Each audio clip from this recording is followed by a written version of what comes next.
But one rider that we haven't talked about at all, Chris Froome. And I mean, Patrick, he was at one point the highest paid rider, not achieving that salary. That was more reputation, obviously. Four-time winner of the Tour, winner of the Giro d'Italia, two times Vuelta a España.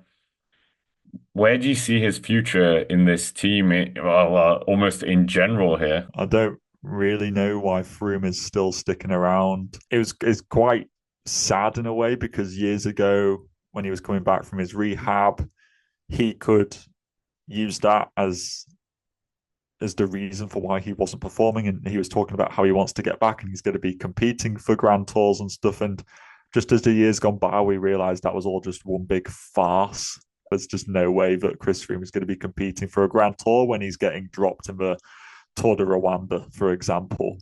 I don't know why he's still on their books for another year, but I'd be getting rid of Froome. He's probably just eating up wage which you could put into somebody else. He's not even really adding to the image of the team, in my opinion, as some sort of elder statesman, person who's won the tour in the past, or, we can claim with sending us, you know, however many Grand Tour winner to this race. It's like nobody cares about that anymore. I think we all agree that, well, most people can agree that it would have been better for him just to call it quits years ago when he still had that integrity.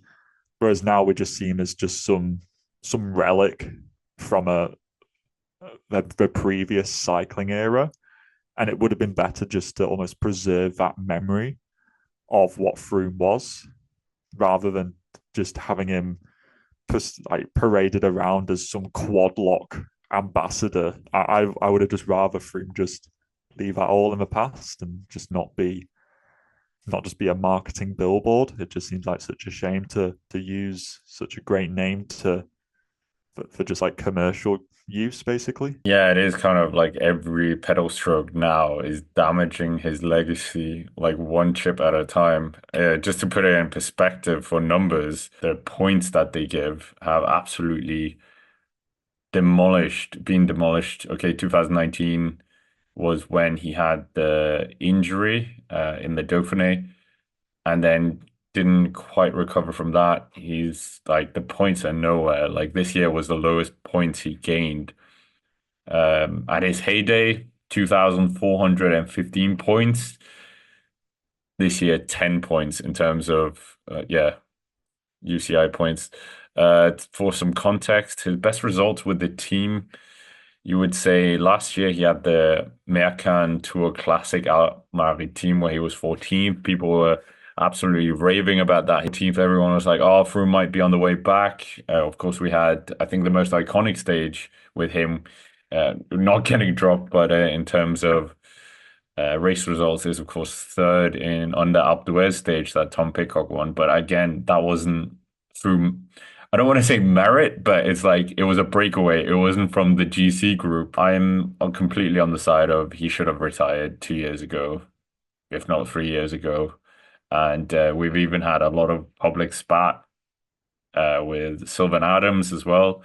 I saw someone calling him the worst transfer ever, which you can potentially get on the side of when you think about that they were paying him 6 million euros in the beginning, and they were definitely not getting 6 million euros value. Okay, I know the guy's a billionaire, the owner, but still, if we're putting it down to rock hard numbers, has he been value for the team? He could have No, just been hired as an ambassador role as well, retired. You see this, Nibali was a Q36.5 ambassador. it would have been much better to have him as that than just some person who all that happens is now, because he is still a decent name, like he's got that history behind him. Whenever you see him being dropped off the back in basically the gruppetto, the camera always pans to him, and it's just like, gosh, what happened to Froome with 2017, 2016 in that era?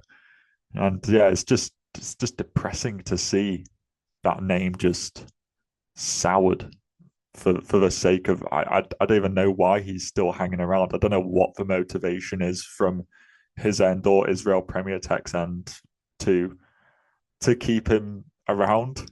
whether it's just like it's just more hassle to try and get rid of him than it's worth. So you just keep him on. But he's on until I think the end of next year. So we'll wait and see what happens after that. Maybe Israel Premier Tech will have loads of budget and you'll see them turn into some super team to rival UAE Team Emirates and Visma Lease bike and Red Bull Bora Hansgrohe.